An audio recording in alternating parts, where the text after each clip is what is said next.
Hello, intrepid followers, subscribers, and watchers of my YouTube videos. It's time for another comic book editions, and let's see what I got at Washington SummerCon. So, I went to Washington SummerCon this weekend. I've been to it a lot in the past. I'll put a link in the description. It takes place in Puyallup, Washington, at the fairgrounds for the state of Washington. Huge fairgrounds. They maybe use like 30 to 40% of it, so there's a lot of space. And it's spread out, and it's really nice. Like I said, I only went one day this year. So I had to really compact as much as I could in one day. So I really didn't have time to vlog or do anything else. So I just spent time with friends, hung out with people I know, and got some comic books. And I got one signed. So let me show you what I got. All right, the first book I got is I don't know if it's a one shot or if it's more than one shot. It's from 2011, and it's a Wonder Girl comic. It's Cassie Sandsmark as Wonder Girl. I think it's a fun cover. Look at her. Just so cool in her outfit. This is her own original outfit, I think. So like jeans and a tank top. I mean, can't get much more comfortable. I think that is actually much more comfortable than wearing full-on spandex. Because, like, seriously, pretty comfortable, I think. But anyway, I read it. It's a really cool little fun read. It's really about her and her mom and their relationship. Because that's one of the dynamics with her being superhero, but having a mom and all that kind of stuff. So that's the next thing I got. I was hoping to get this person to sign it. Did not have enough time in my day. They weren't going to be there for like another hour, and I was at a point where I was going to be leaving with my friends. So I at least wanted to buy a book so that we at least was giving like money to her. So she, was getting money. It is a variant copy of Wonder Woman #1. It is by Rose Besh. So fun looking. Look at that. Isn't that cool? I love it. I just love how like chibi and like cutesy it is, and at the same time really fun and dynamic and like very Wonder Woman. But I was bummed I couldn't get her signature on it, but it's cool because it's part of a cover challenge I'm doing for the month of June, and Rose was one of those people on the cover challenge, and I was like, you know what? I don't own anything but her. She makes some amazing covers. I need to get something. And so I was glad I got this. It was a choice between this and like two other ones. One was a White Widow, and I can't remember the third one, but I really wanted this one. This one was the one I really wanted to get. Oh, Scarlet, I think it was a Scarlet Witch cover, but I thought this was the best one. I might hang it on the wall back here so you guys can see it in future videos. So the next book I got was for my volume 2 of Wonder Woman. I've been trying to collect all that, as you know.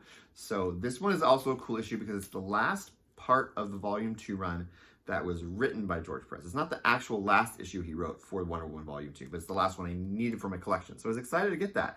I didn't know it at first, but then I realized after I got home and I was looking at what I bought, I was like, oh wait, fun fact, I didn't realize. So here it is. It is written by George Perez, and it's drawn mainly by Colleen Duran. He did the cover, of course, but she drew the inside. Isn't that really cool cover? I love these little bars here, like sectioning it off into these sections. It was really neat that they did that. It just sort of makes it feel really cool and dynamic, I think. I don't know if dynamic's the right word, but I like it. And this right here, this is really cool. So this is a fun fact. If you get a comic book, a back issue of a comic book, and it has like a symbol in a box, where the box says either portrait or landscape, that's because this is a direct edition, meaning you bought it directly from like a comic book store or a vendor that didn't need a barcode, and not a newsstand edition, because there's newsstand editions that have the barcode. So that was a thing that started happening in the 80s, I believe, and as they started going more into comic book stores selling stuff and less like newsstands, because for a very long time, newsstands was where you got them. I mean, a lot of my first comic books I got at a newsstand at either a 7-Eleven or a Circle K mini mart, but fun fact about me when I started. If you ever want to know more about my origin of how I started collecting comic books, leave a comment down below letting me know, and I would love to do a video on that. Okay, so that's from my list. So let's look at my list. So we've crossed that off my list. This is what my list looks like right now. So one last one. That's it. And you know what? That's all the Wonder Woman comic books I got at the con. This con. I looked around. I think there were 7 or 8 vendors, and I maybe looked at 5 of them before I was just like, I'm done. I'm trying to save money, not spend too much, because I've spent a lot the last few times I've been comic book hunting. So trying to stay within a budget. I stayed within my budget okay, I believe. I think I may have gone over by $5. I don't know for sure. But I'm still good financially. FYI, if you want to sponsor or help out my channel, I put a link down below to my Patreon if you're interested. Shameless plug. Okay, last 2 comic books. So the next comic book I was looking for is one I decided recently, just in the last month or so, that I really wanted to own, just to have it. It's the first appearance of Ilyana Magic Rasputin. And I was like, you know what? I don't own that. I would really love to own it. So I found it at this con, and it's in a really good condition. And I got it for sale. So they were having a sale, half price on their books. All the books at their vending was half price. So as you can see from the tag, if you can get closer, you can see it's $50. I got it for $25. It's a really good shape. It's X-Men, Uncanny X-Men number 160 from Volume 1. And it's the first appearance of Ilyana Magic Rasputin before she was magic, when she was a little kid. So I was like, oh my gosh, this is cool. So I now own that. I'm so excited. I get to read it and own it. And it's part of my collection. Woo! So that's another thing off my list. I have a very long list of other comic books I'm looking for. So last but not least, this was not a comic book I bought. It's a comic book I already owned. So there were, including Rose, there were at least 3 other comic book creators I wanted to get their autograph from and talk to. But timing-wise, it just only worked out that I got to see one of them, which is still cool because I really liked seeing them. I've had actually, this person has actually responded or at least liked some of my stuff that I've tagged them in on Instagram. So I was really excited to meet them in person and tell them, like, hey, I really like that you're interactive and that you actually talk to us on social media. It's really cool. And he said, thanks. I try to like look at what's out there and what are people saying and what are they doing with my stuff. And he said it was really cool that he got to see that I was showing his stuff because I was doing this cover art challenge, and I've tagged him in some of that stuff, and he's liked some of it, and sometimes he's responded. So it was really cool to meet him finally. So it was Mark Brooks, and he has different covers, variant covers that he does for comic books.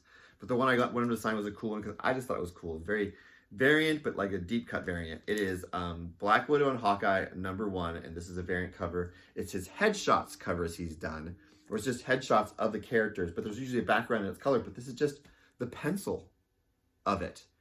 That's really different. Like, it's really cool. I got this at a comic book store, I think in Portland. So I got him to sign it, and he signed it in pink, and I realized later, oh, I should have had him sign it in purple because it's Hawkeye. But that's okay. I still like it. It's great. Here is a picture of him holding it with me at the con. So I thought that was cool to get a picture with him holding it. So it was really cool. So that is all the comic books I got at the con. But one of the other things I love to get is just any kind of art or creative stuff I can find from all the creative people that were there. I saw a few other creators that I know and have gotten stuff from before, but I didn't see anything new I wanted to get from them. But it was still good to see them and talk to them and chat with them. I took selfies with them. You can find them in my Instagram. If you go to my Instagram, I have a whole like selfies from the Washington Summer Con I got. So you can see them there.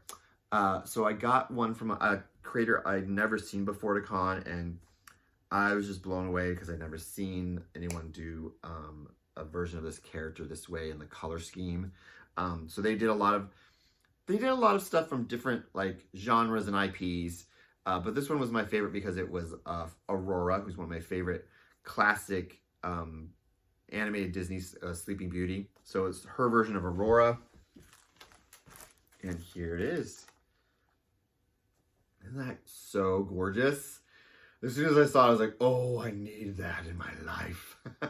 She did also have a Rapunzel one, but like, I could only afford one. Sticking to my budget. So I had to get this one. And I got it in a deal because me and a friend, he also got one. He got Jasmine from Aladdin with Raja. Really cute. Super cute. Super amazing too. So she was doing a deal where you get 2 for the, I don't know how much it was, my brain's blanking. But anyway, I was gonna get this one. I usually go mad crazy at these cons, getting stuff from people all over the place. But I was like, I'm gonna try and like not get too much, stick to a budget, and I did a really good job. So the creator of that, their name is, their art company is called Bear and Pixie. This is their card, Bear and Pixie. It's like a little thank you card on the back, and it shows their Instagram stuff right there. If it'll focus, if not, I'll put a link to their stuff in the description so you can look at that. Well, that is it. That's everything I got for this comic book edition. It's a really short video. I hope you liked it. Keep coming back. If you already aren't subscribed, go ahead and hit that subscribe button right down there and leave a comment what you liked about the video. And I have a lot of other stuff coming up I hopefully can show with you. I'll be going to some other cons in the coming months. So that's it. We just have one thing left to say, and that is, as always, comic books are for everyone. Bye!